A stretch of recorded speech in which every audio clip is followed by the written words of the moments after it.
प्रिय भक्तों, आज आश्विन अमावस्या श्राद्ध पक्ष का अंतिम दिन है और इसे सर्वपितृ अमावस्या के नाम से भी जाना जाता है। सर्वपितृ अमावस्या के दिन उन पितरों का, उन पूर्वजों का विधि विधान से श्राद्ध किया जाता है। पिंड दान, तर्पण आदि कार्य किए जाते हैं जिनका अंतिम संस्कार विधिवत ना हुआ हो या फिर जिनकी मृत्यु की तिथि हमें ज्ञात ना हो।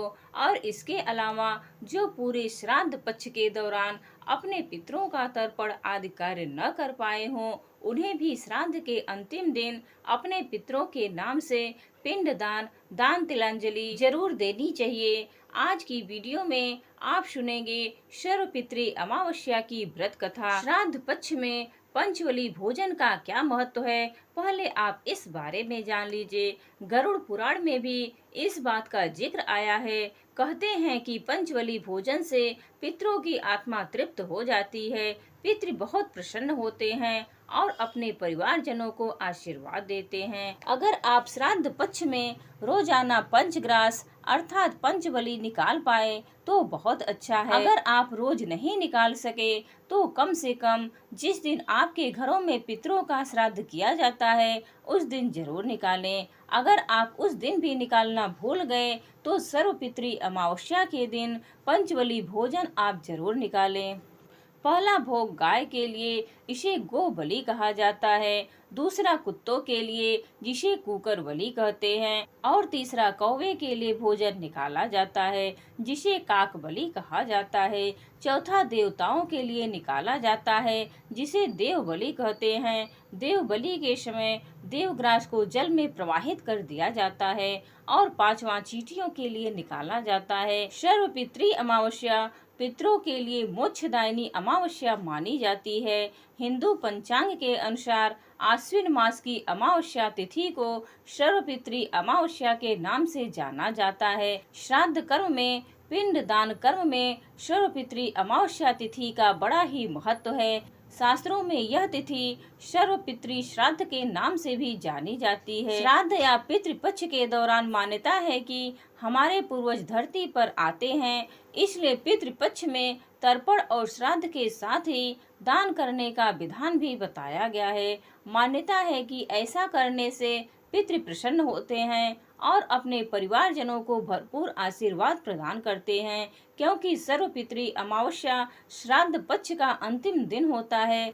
ऐसे में जो भी व्यक्ति श्रद्धा और विश्वास से नमन कर अपने पितरों को आज के दिन विदा करता है, उनके पितृदेव उसके घर को खुशियों से भर देते हैं। और जिसके घर के पितृ प्रसन्न रहते हैं, पुत्र प्राप्ति और सभी सुख मांगलिक कार्य उन्हीं के घरों में होते हैं। अमावस्या के दिन सुबह जल्दी उठकर बिना साबुन के स्नान करें और फिर स्वच्छ साफ कपड़े पहने, पितरों के तर्पण के लिए शुद्ध सात्विक पकवान बनवाएं और उनका श्राद्ध करें। शाम के समय सरसों के तेल के 4 दीपक जलाएं और उन्हें घर के चौखट पर रख दें। एक दीपक लें और एक लोटे में जल लें। अब अपने पितरों को याद करें और उनसे यह प्रार्थना करें कि हे पितृदेव, पितृपक्ष समाप्त हो गए हैं, इसीलिए परिवार के सभी सदस्यों को आशीर्वाद देकर अपने लोक में वापस चले जाएं।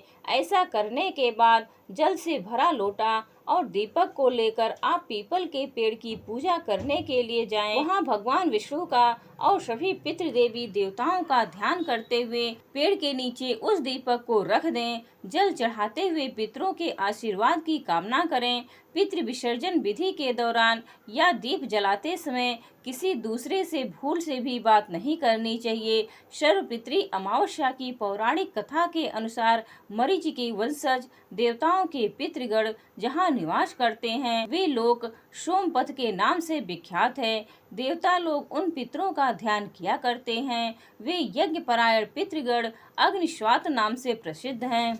जहाँ वे रहते हैं वहीं अशोधा नाम की एक नदी प्रवाहित होती है, जो उन्हीं पितरों की मानसी कन्या है। प्राचीन काल में पितरों ने वहीं एक अशोधा सरोवर का निर्माण किया था। पूर्व काल में अशोधा ने 1 सहस्त्र दिव्य वर्षों तक घोर तपस्या की। उसकी तपस्या से संतुष्ट होकर पितृगण उसे वर प्रदान करने के लिए उसके समीप आए। वे सब के सब पितृ दिव्य रूपधारी थे। उनके शरीर पर दिव्य सुगंध का अनुलेप लगा हुआ था तथा गले में दिव्य पुष्पमाला लटक रही थी। वे सभी नवयुवक बल संपन्न एवं कामदेव के सदृश सौंदर्यशाली थे। उन पितरों में अमावस्यु नाम के पितृ को देखकर वर की अभिलाषा वाली सुंदरी अशोधा व्यग्र हो गई और उनके साथ रहने की याचना करने लगी।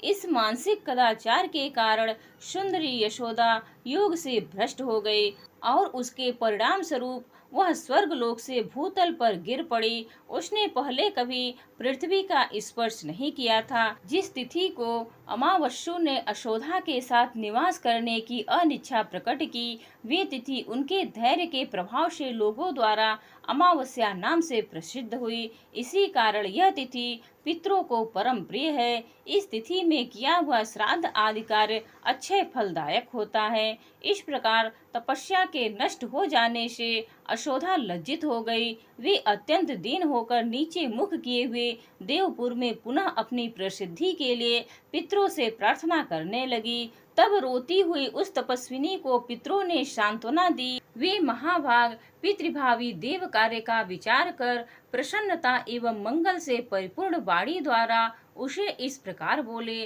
बुद्धिमान लोग स्वर्ग लोक में दिव्य शरीर द्वारा जो कुछ शुभाशुभ कर्म करते हैं, वे उसे शरीर से उन कर्मों के फल का उपभोग करते हैं, क्योंकि देव योनि में कर्म तुरंत फलदायक हो जाती है। उसके विपरीत मानव योनि में मृत्यु के पश्चात जन्मांतर में कर्म फल भोगना पड़ता है। इसीलिए पुत्री, तुम मृत्यु के पश्चात जन्मांतर में अपनी तपस्या का पूर्ण फल प्राप्त करोगी। 28वें द्वापर में तू मत्स्य योनि में उत्पन्न होगी। पितृकुल का व्यतिकर्म करने के कारण तुम्हें इस कष्टदायक योनि की प्राप्ति होगी। पुनः उस योनि से मुक्त होकर तुम राजा उपरिचर वसु की कन्या होगी। कन्या होने पर तुम अपने दुर्लभ लोकों को अवश्य प्राप्त करोगी। उस कन्या अवस्था में तुम्हें बेर के वृक्षों से व्याप्त द्वीप में महर्षि पराशर से एक ऐसे पुत्र की प्राप्ति होगी जो बद्रायण नाम से प्रसिद्ध होगा और कभी अपने कर्म से न होने वाला नारायण का अवतार होगा। तुम्हारा वे पुत्र एक ही वेद को अनेक 4 भागों में विभक्त करेगा। तंत्र समुन्दर के अंश से उत्पन्न हुई पूर्वशी राजा शांतनु के सहयोग से तुम्हें विचित्र वीर एवं महाराजा चित्रांग नामक 2 पुत्र प्राप्त होंगे। बुद्धिमान विचित्र वीर के 2 क्षेत्रज धृतराष्ट्र और पांडु पुत्रों को उत्पन्न कराकर तुम पोषी भाद्रपद की पूर्णिमा और पोष कृष्ण अष्टमी आदि में अष्टक रूप से पितृलोक में जन्म ग्रहण करोगी। इस प्रकार मनुष्य लोक में सत्यवती और पितृलोक में आयु एवं आरोग्य प्रदान करने वाली तथा नित्य संपूर्ण मनोवांछित फलों की परदात्री अष्टिका नाम से तुम्हारी ख्याति होगी। कालांतर में तुम मनुष्य लोक में नदियों में श्रेष्ठ पुण्य सलीला अशोधा से नदी रूप में जन्म धारण करोगी। ऐसा कहकर पितरों का वे समुदाय वहां से अंतर ध्यान हो गया तथा अशोधा को अपने उन समस्त फलों की प्राप्ति हुई जो पहले कहे जा चुके हैं।